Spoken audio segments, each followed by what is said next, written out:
Cam video showing the moment suspected scammers were caught and cuffed right in the middle of a popular restaurant in West Palm Beach. But the women busted are from Broward. And police say they tried demanding money from a restaurant after claiming to have found a rock in their food. But it was all a lie. Calvin is following this one for us. He's in the newsroom. Well, detectives say that the women faked a doctor's note to try to get the restaurant to pay them thousands of dollars. Hi. Body camera video showing the moment suspected scammers were caught red-handed. The person making the arrest, an undercover detective disguised as the owner of Avocado Grill in West Palm Beach. But how did it get to this? Investigators say last September, a group of women from Hollywood and Aventura were in West Palm having a meal at the restaurant when one of them claimed that she injured her tooth after finding a rock in her salad. Authorities later uncovered she was lying. Her name wasn't Elaine, it was Ann Miller. Also at the table, a woman who said that her name was Stacy Wells, but her real name is Sheila Miller. Soon after, the group filed a claim and sent the restaurant a medical invoice from a dental office in Coral Springs. It included a quote of more than $8,700. After the dental office revealed they had no such patient, Avocado Grill contacted police. Bring these suspects back to the restaurant where they were allegedly going to receive $6,000 in exchange or as payment for the supposed dental treatment. The lead detective on this case assumed the role of the restaurant owner and greeted the women and met with them at the restaurant. Officers arrested Ann and her mother-in-law, Mary Steinberg, who they say was also part of the scheme. Police also eventually arrested Sheila Miller for allegedly obtaining those fraudulent documents. This is not these women's first attempt at a ploy like this. So we're looking for anybody else that might be a victim to this to come forward. Notify the West Palm Beach Police or your local police agency if it's not from within our city. Well, police said that they also asked Miller to show them where she injured her tooth, but saw no signs of any damage. The women are now facing a laundry list of charges, including grand theft, fraud, and even larceny. Christy, I'll send it back to you. Joining us, Hillsborough County deputies just busting a Chase employee who they say was secretly adding her boyfriend to customers' accounts so they could steal money. New at 6, ABC Action News reporter Clifton French revealing the unexpected accounts they were targeting. Clifton? Yeah, they were targeting health savings accounts. Now, one victim tells me the employee actually had duplicate debit cards made of her account so the thieves could walk right into this Chase Bank and steal from her account. Entrusted with financial information, now deputies say she put the health and safety of her clients at risk. I went to pick up a prescription, and when I went to pay for it with my HSA card, it was said that I had a balance of like $2. Carrie Krause and her husband had their Chase Health Savings account compromised 2 years ago. They live in Texas.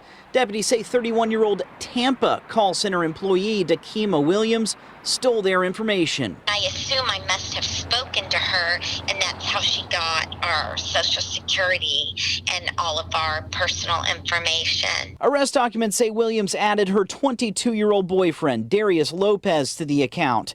He made 2 withdrawals from this Chase location on Fletcher Avenue, one for $5,000, the other for $4,000.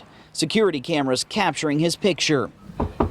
Williams didn't answer his door when we knocked this morning, but arrest documents say there were more victims. In fact, 9 total accounts were compromised. I was frustrated and, just hoping that there would be no problem, for them reimbursing the money that had been stolen. Tonight, Krause says Chase has reimbursed them for every cent.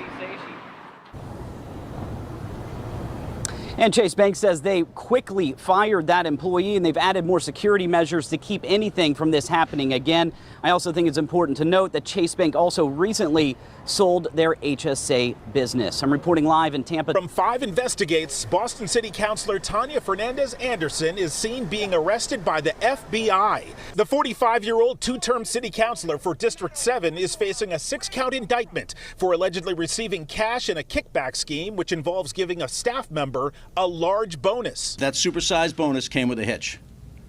Ms. Fernandez Anderson told staff member A that she would need to fork over $7,000 in cash. That staff member is a family member, according to federal law enforcement. City councilors are not permitted to hire relatives. Fernandez-Anderson allegedly lied about it in an email announcing the hire to another city employee, writing, "For the record, blank is not related to me." As for the $7,000 kickback, federal authorities say the exchange happened in a bathroom at Boston City Hall on June 9th, 2023. When they met inside that bathroom, Ms. Fernandez-Anderson put $7,000 in cash in her pocket. It's like deja vu all over again.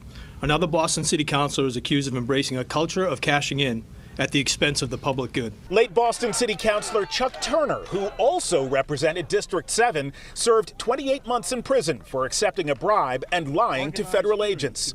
The arrest of Fernandez-Anderson this morning follows a grand jury indictment, charging her with 5 counts of wire fraud and 1 count of theft of a program receiving federal funds.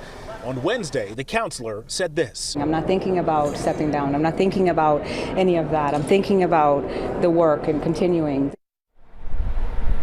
Mayor Wu is urging Councilor Fernandez-Anderson to resign, writing in a statement, "Like any member of the community, Councilor Fernandez-Anderson has the right to a fair legal process. But the serious nature of these charges undermine the public trust and will prevent her from effectively serving the city. I urge Councilor Fernandez-Anderson to resign," unquote. The councilor's initial appearance here in federal court is scheduled for 2:15 this afternoon.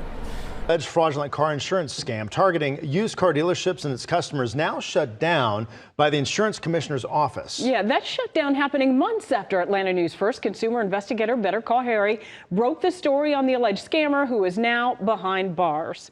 Well, Harry's here with more about the suspect behind the scheme. Harry? This turns out to be a pretty big story here. Investigators with Insurance Commissioner John King's office have been looking for DeMarcus Barber since 2021. He's been arrested for insurance fraud and is being held at the Clayton County Jail. Investigators allege he used payment apps like Cash App to pocket $3,000 to $5,000 a month from victims who believed they were buying car insurance. All of this was knocked off. It was hanging to the ground. When Najwa Rucker's son had an accident, she learned the hard way that her insurance policy was no good. The company that sold her the policy, All City Insurance, that's All City with an I, does not exist. She paid them $1,800. How much money did they want up front? $250.